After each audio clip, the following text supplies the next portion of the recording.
सासू माँ ने मुझे अपने ससुर के साथ गांव में भेजा था। एक दिन मैं बारिश में भीगकर घर के अंदर आई। मुझे एहसास हुआ कि मेरी साड़ी पूरी तरह से भीग चुकी थी और बाल खुले होने की वजह से मेरे कंधों पर लहराते हुए गिरे हुए थे। पानी की बूंदें अब भी मेरे चेहरे और बालों से टपक रही थीं और हल्की सी ठंड मुझे महसूस हो रही थी। बारिश में भीगने का यह एक अलग ही अनुभव था। घर में मोमबत्ती की हल्की रोशनी और बाहर से आती तेज बारिश की आवाज ने माहौल को और भी खास बना दिया था। मैंने साड़ी का पल्लू ठीक करते हुए ससुर जी से कहा, बाबूजी, खिड़कियां और दरवाजे बंद कर दीजिए, नहीं तो पानी अंदर आ जाएगा। जैसे ही उन्होंने मेरी बात सुनी, उन्होंने खिड़कियां बंद कर दी, लेकिन उनकी नजरें कुछ देर के लिए मुझ पर ठहर गईं। वे मुझे नीचे से ऊपर तक देखने लगे। शायद यह देख रहे थे कि मैं पूरी तरह भीग चुकी हूँ। मुझे उनके देखे जाने का आभास हुआ, लेकिन मैंने इसे नजरअंदाज करते हुए कहा, बाबूजी, मोमबत्ती लेकर ऊपर चलिए ताकि मैं कपड़े बदल सकूं और आराम से बैठ सकूं। ससुर जी ने थोड़ी देर बाद नजरें हटाईं और हामी भरते हुए कहा, ठीक है बहू, चलो ऊपर चलते हैं। हम दोनों ऊपर के कमरे में गए। फिर मैं बाथरूम में गई और बाबूजी को बुलाया और कहा, बाबूजी, यहाँ इतने सारे नल क्यों खुले हुए हैं? आप देखिए और पानी बंद कर दीजिए। बाबूजी बाथरूम में आए और नल बंद करने लगे और मेरा गलती से पाँव फिसल गया और बाबूजी ने मुझे कमर से कसकर पकड़ लिया। फिर मैं भी मंत्र मुक्त हो गई और बाबूजी मंत्र मुक्त हो गए और बाथरूम में ही बाबूजी ने मेरी, यह सब एक साधारण दिन की बात है जब मेरी सासू माँ का फोन आया। मुझे पहले से ही अंदेशा था कि कुछ खास बात है, क्योंकि वे बिना किसी खास कारण के मुझे इतनी जल्दी कॉल नहीं करती। मैंने फ़ोन उठाया और उनकी आवाज़ में हल्का सा तनाव महसूस किया। बहू, तुम्हें तुम्हारे बाबूजी के साथ गांव जाना होगा, सासू माँ ने सीधे तौर पर कहा। यह सुनते ही मैं थोड़ी चौंक गई। मेरे दिमाग में तुरंत यह विचार आया कि आखिर वे खुद क्यों नहीं जा सकती और क्यों मुझे जाना पड़ रहा है। मैंने शांति से कहा, सासू माँ, आप और आपके बेटे दोनों नहीं जा सकते क्या? मेरे ऑफिस का भी काम है। सासू माँ ने थोड़ा संजीदा होकर जवाब दिया, तुम जानती हो ना बहू, जब भी मैं कहीं बाहर जाती हूँ मेरी तबीयत खराब हो जाती है और तुम्हारा पति, वो हमेशा अपने काम में व्यस्त रहता है या फिर अपने आवारा दोस्तों के साथ शराब पीने चला जाता है। उसे समझाने से भी कोई फायदा नहीं होता, इसलिए मुझे तुम पर भरोसा है बहू। उनके कहे में सच्चाई थी। मेरे पति अपने दोस्तों के साथ वक्त बिताने में ज्यादा रुचि लेते थे और घर के कामों में उनकी दिलचस्पी बहुत कम थी। मैंने स्थिति को समझते हुए सासू माँ से कहा, ठीक है सासू माँ, जैसा आप चाहें। बहू, तुम्हें प्रॉपर्टी का काम देखने के लिए जाना है। ये बहुत ज़रूरी है और तुम ही इसे अच्छे से संभाल सकती हो। बाबूजी के साथ बस सोमवार से बुधवार तक रहना होगा। गुरुवार को काम खत्म करके तुम शुक्रवार या शनिवार को वापस आ सकती हो। सासू माँ ने मुझे शांत कराते हुए कहा, ठीक है सासू माँ, आप चिंता मत करें, मैं बाबूजी के साथ चली जाऊंगी। मैंने उन्हें आश्वस्त किया। वह सप्ताहांत बहुत जल्दी आ गया और मैं सोच रही थी कि गांव जाना मेरे लिए एक नया अनुभव होगा। वैसे भी लंबे समय से मैं घर और ऑफिस के बीच फंसी हुई थी। एक ब्रेक की ज़रूरत महसूस कर रही थी। सासू माँ सही कह रही थी, गांव का घर बड़ा और सुंदर था। शायद यह बदलाव मुझे भी कुछ ताजगी दे। तो दोस्तों, अब मैं आपको अपने बाबूजी के बारे में बताती हूँ, यानी मेरे ससुर जी के बारे में। मेरे ससुर जी की उम्र लगभग 60 साल होगी, लेकिन इस उम्र में भी वह बहुत मजबूत और ताकतवर है।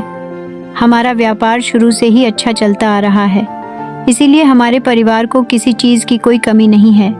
हमारे पास नौकर चाकर, कार और बंगला सब है। मेरी एक बेटी भी है, लेकिन वह टेस्ट ट्यूब प्रक्रिया से पैदा हुई है। जी हाँ, मेरी बेटी मेरे पति के द्वारा पैदा नहीं हुई, क्योंकि मेरे पति में वह क्षमता नहीं है। ये बात सिर्फ मुझे और मेरे ससुर जी को पता है घर में, और किसी को भी यह बात नहीं पता, यहाँ तक कि मेरी सासू माँ को भी नहीं। जब मेरी सासू माँ ने मुझे गांव जाने के लिए कहा तो मैं अंदर से थोड़ी खुश हो गई। उस रात मैंने अगले दिन गांव जाने की तैयारी शुरू कर दी। फिर मैं अपने ससुर जी के कमरे में गई। हाँ, घर में मैं हमेशा साड़ी का पल्लू सिर पर ही रखती थी।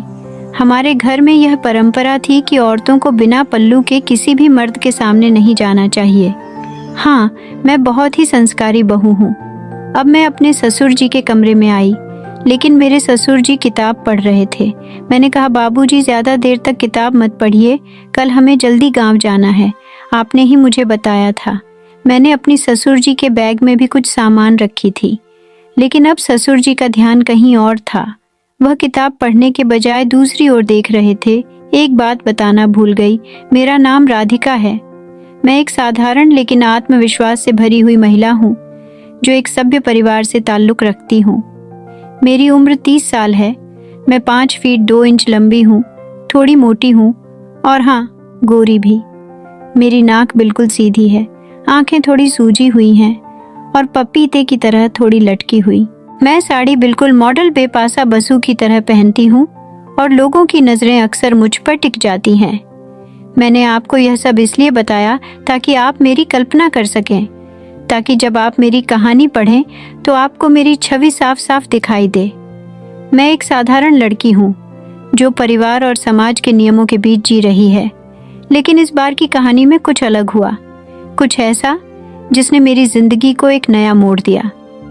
दोस्तों, सोमवार का दिन आ गया और हम दोपहर के बाद थोड़ा देर से निकले। हम गाड़ी से जा रहे थे और मेरे ससुर जी गाड़ी चला रहे थे। ट्रैफिक की वजह से हम शाम 7 बजे हरितगांव पहुंचे। हमारा यहाँ एक घर है, एक छोटा सा बंगला। वह एक छोटे से पहाड़ पर स्थित है, लेकिन गाड़ी वहां तक जा सकती है। एक मंजिला घर, सुंदर पहाड़, ठंडी हवा। हमारे कुछ रिश्तेदार भी थे, इसलिए उन्होंने हमें रात को खाने पर बुलाया।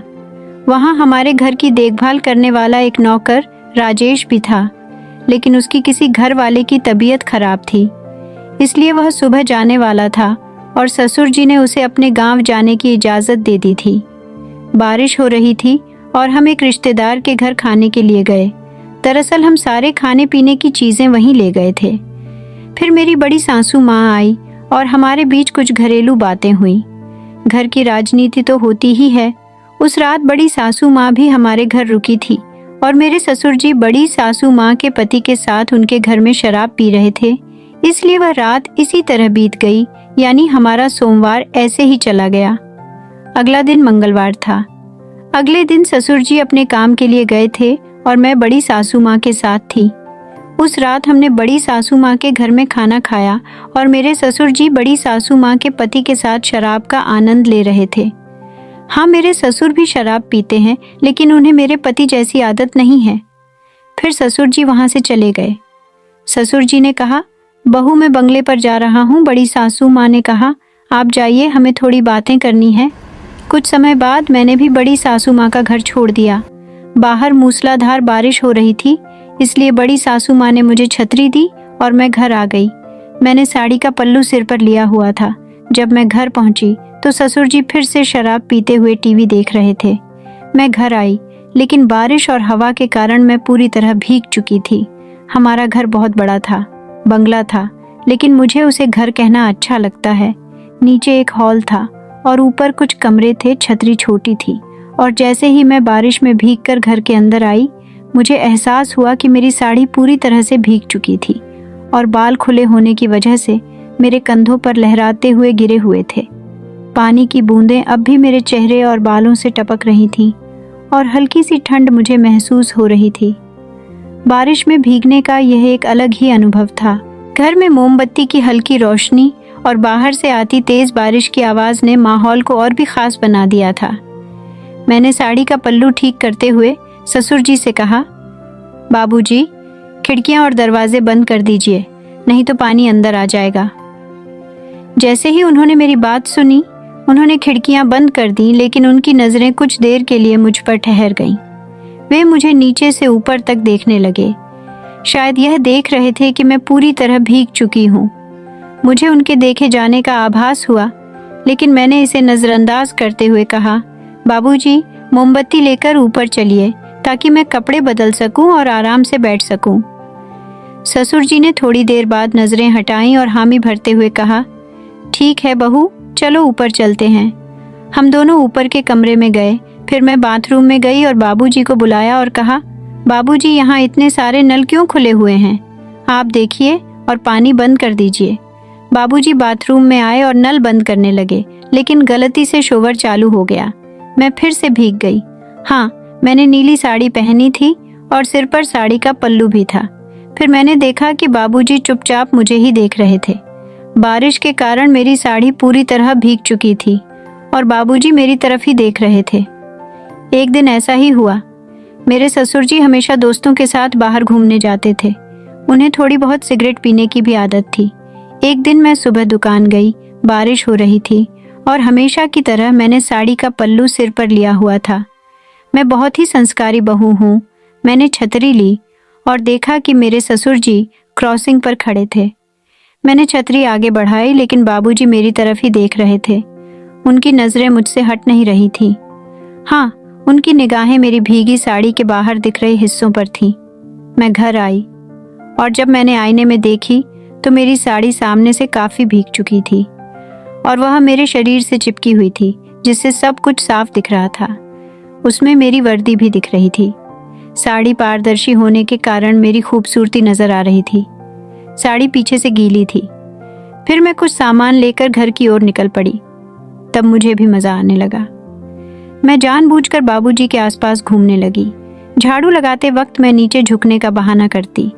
किसी न किसी बहाने से मैं बाबूजी को अपना प्रदर्शन दिखाने लगी और बाबूजी भी हमेशा अपनी छिपी नजरों से मुझे देखते और मेरे सुदृढ़ शरीर को देखकर आनंद लेते। कुछ देर बाद बाबूजी यानी मेरे ससुर घर आए। मैं गीली हो चुकी थी और मुझे साड़ी बदलनी पड़ी। बाबूजी बैठे हुए थे। वहाँ एक अलमारी थी। मैंने कपड़े निकाले और उसमें रखी दूसरी लाल साड़ी निकाल ली। उसी कमरे में एक और कमरा था। मैंने पेटीकोट और सब कुछ लिया और दूसरी लाल साड़ी लेकर उस दूसरे कमरे में चली गई। ससुर जी बाहर बरामदे में सोफे पर बैठे थे। बाबूजी मुझे साड़ी बदलते हुए देख सके, इसलिए मैंने दरवाज़ा थोड़ा सा खुला रखी। फिर मैंने साड़ी बदलना शुरू किया। अब तक मैं बहुत गीली हो चुकी थी। जब मैं साड़ी बदल रही थी, मेरे ससुर चुपचाप मुझे देख रहे थे।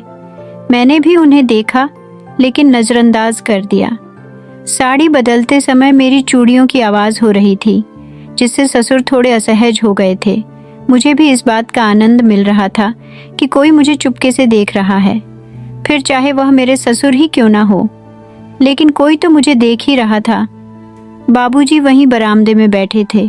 मुझे पता था कि वह मेरी हरकतें देख रहे हैं। वह अपनी धोती में कुछ एडजस्ट कर रहे थे। मुझे पता था कि अब बाबूजी तैयार हो चुके थे। कमरे में काफ़ी अंधेरा था, लेकिन मोमबत्ती की रोशनी में मुझे सब कुछ साफ दिख रहा था। मैंने साड़ी बदलनी शुरू की। मेरे अंग इतने बड़े थे कि साड़ी से पूरी तरह नहीं ढक पा रहे थे।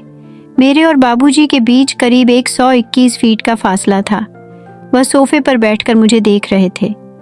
मैंने अपनी चप्पल का बटन खोलने की कोशिश की। बटन कड़ा था, इसीलिए उसे खोलने में मुझे काफ़ी मशक्क़त करनी पड़ी। अब मेरे 999 स्पर्श के बाद वह बटन खुला।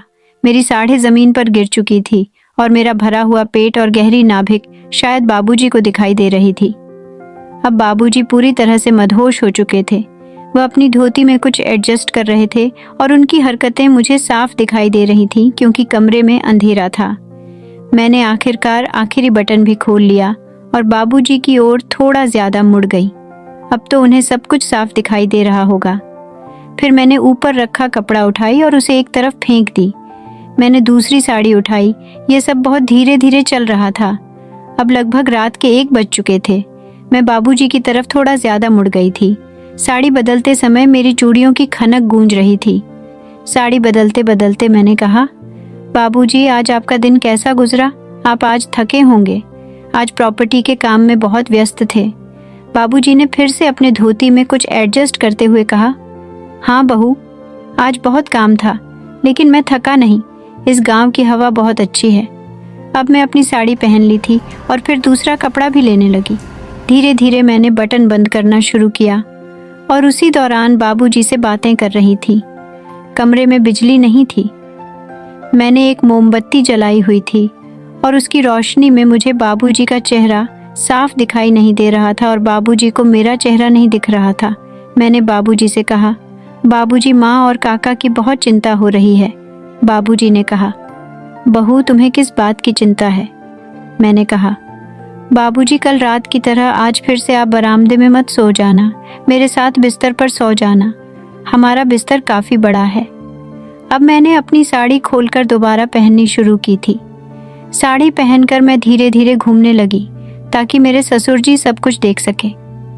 अब आखिरी हिस्सा बाकी था। मैंने साड़ी का पल्लू उठाया और खुद को एडजस्ट करते हुए बाबूजी से कहा, बाबूजी, आपको कैसा लगा? आपको मजा आया ना? बाबूजी को पूरी तरह से झटका लगा। मैंने फिर कहा, हाँ बाबूजी, मुझे बताइए, मुझे बिना साड़ी के देखकर आपको मजा आया। फिर मैं बालकनी में चली गई। बाबूजी अभी भी सोफे पर बैठे थे और मेरी तरफ देख रहे थे। मैंने कहा, अरे बाबूजी, आप भी बालकनी में आइए। तभी बाबूजी भी बालकनी में आ गए। मैंने उनसे फिर पूछा, बाबूजी, आपको कैसा लगा? बताइए, मुझे साड़ी बदलते देखकर आपको मजा आया होगा। मैं उनके सामने सिर पर पल्लू रखकर खड़ी थी। मैंने कहा, बाबूजी, मुझे आपसे कुछ बात करनी है। बाबूजी बोले, हाँ बहू, बताओ क्या बात करनी है। मैंने कहा, बाबूजी, आपको याद है जब कभी आपके दोस्त या मेरे पति के दोस्त आते हैं तो मैं आपको कहती हूँ कि उनके लिए चाय ले जाइए। बाबूजी ने कहा, हाँ बहू, मुझे याद है। मैंने कहा, बाबूजी, आपके दोस्त और मेरे पति के दोस्त मुझे उस नज़र से देखते हैं, लेकिन इसमें कोई दिक्कत नहीं है। बाबूजी ने कहा, अरे बहू, तुम्हें ऐसा सोचने का कोई हक नहीं है। मैंने कहा, बाबूजी, यह बात हमारे बीच ही रहनी चाहिए और मुझे पता है कि आप भी मुझे कैसे देखते हैं, लेकिन कोई बात नहीं, मुझे आपकी नज़र पसंद है। बाबूजी कुछ पल रुके और फिर बोले, बहू, क्या तुम खुश हो? मैंने कहा, बाबूजी, अब असली मुद्दे पर आते हैं। बाबूजी बोले, हाँ बहू, क्या मुद्दा है? बताओ, संकोच मत करो। मैंने कहा, बाबूजी, क्या आपको लगता है कि मैं खुश हूँ? हाँ, मैं खुश हूँ क्योंकि हम अमीर हैं। हमारे पास सब कुछ है, कार है, बंगला है, पैसा है। बाबूजी बोले, बहू, लेकिन क्या संकोच मत करो, मुझे हमेशा तुम्हें खुश देखना अच्छा लगता है। मैंने कहा, लेकिन बाबूजी, मैं खुश नहीं हूँ। बाबूजी बोले, बहू बताओ, तुम्हें खुश रखने के लिए मैं क्या कर सकता हूँ? मैंने कहा, आपका बेटा। बाबूजी बोले, बहू, मेरे बेटे में क्या समस्या है, बताओ। मैंने कहा, बाबूजी, क्या आपको लगता है कि सिर्फ गाड़ी और बंगला होने से ही सब सुखी होते हैं? असल खुशी पत्नी की बेडरूम में होती है। बाबूजी बोले, बहू बताओ, संकोच मत करो। मैंने कहा, बाबूजी, आपका बेटा मेरे साथ कुछ भी नहीं करता, अब उसमें मुझे सुख देने की ताकत नहीं है। हाँ बाबूजी, मुझे आनंद चाहिए। बाबूजी बोले, बहू और क्या? मैंने कहा, मुझे पता है कि आप अपनी पत्नी यानी सासू माँ के साथ भी कुछ नहीं कर सकते। आपको कई सालों से कोई सुख नहीं मिला ही आपकी पत्नी से और ना ही किसी अन्य महिला से। बाबूजी शांति से सुन रहे थे। मैंने कहा, मुझे पता है कि आप कभी कभी मुझे वैसे देखते हैं। मुझे पता है कि आज जब मैं आपके कमरे में आई थी तो आप किताब पढ़ने की बजाय मुझे देख रहे थे। फिर बाबूजी थोड़े नर्वस हो गए। बाबूजी ने अचानक गंभीरता से कहा, बहू, तुम कैसी बातें कर रही हो? मैंने कभी ऐसा नहीं सोचा और ना ही तुम्हें इस नज़र से देखा। तुम तो हमारे घर की इज्जत हो और मेरी नज़रें हमेशा तुम्हारे प्रति आदर और सम्मान की रही हैं। मैं थोड़ी घबराई लेकिन अपनी बात जारी रखी। बाबूजी, मैं यह सब इसलिए कह रही हूँ क्योंकि कभी कभी लगता है कि हम अपने रिश्तों में खुलकर बात नहीं कर पाते। आप हमेशा मुझे बहुत मानते हैं, लेकिन मैंने कई बार आपकी नज़रों में कुछ अलग देखा है। बाबूजी थोड़े असहज हो गए, लेकिन उन्होंने फिर से गंभीरता से जवाब दिया, तुम्हारी सोच गलत है बहू। परिवार के रिश्ते बहुत पवित्र होते हैं और हमें उनका सम्मान करना चाहिए। तुम्हें इस तरह की बातें नहीं सोचनी चाहिए। अगर तुम्हें कभी ऐसा महसूस हुआ है तो मैं माफ़ी मांगता हूँ, लेकिन मेरा इरादा कभी भी ऐसा नहीं रहा। मैंने महसूस किया कि बाबूजी की बातों में सच्चाई थी। उन्होंने हमेशा घर की जिम्मेदारियों को पूरी ईमानदारी से निभाया था और शायद मैंने कुछ गलत फहमी की वजह से ऐसा सोचा। मैंने सिर झुकाकर कहा, मुझे माफ़ कर दीजिए बाबूजी, मैंने शायद कुछ गलत समझा। बाबूजी ने नरमी से कहा, बहू, इस घर में तुम हमारी बेटी जैसी हो। मैं चाहता हूँ कि तुम हमेशा खुश रहो और अपने दिल में ऐसी बातें ना रखो जो रिश्तों को कमज़ोर करें। उस पल मुझे एहसास हुआ कि मैंने बिना वजह अपने और बाबूजी के रिश्ते को लेकर गलत फहमी पाल ली थी। मैंने खुद से वादा किया कि आगे से मैं कभी इस तरह की बातें नहीं सोचूंगी और परिवार के रिश्तों को सम्मान दूंगी। रिश्तों में ईमानदारी और खुला संवाद बहुत आवश्यक है, जब हम अपने विचारों और भावनाओं को बिना किसी हिचकिचाहट के साझा करते हैं तो हम एक मजबूत बुनियाद बनाते हैं। किसी भी रिश्ते की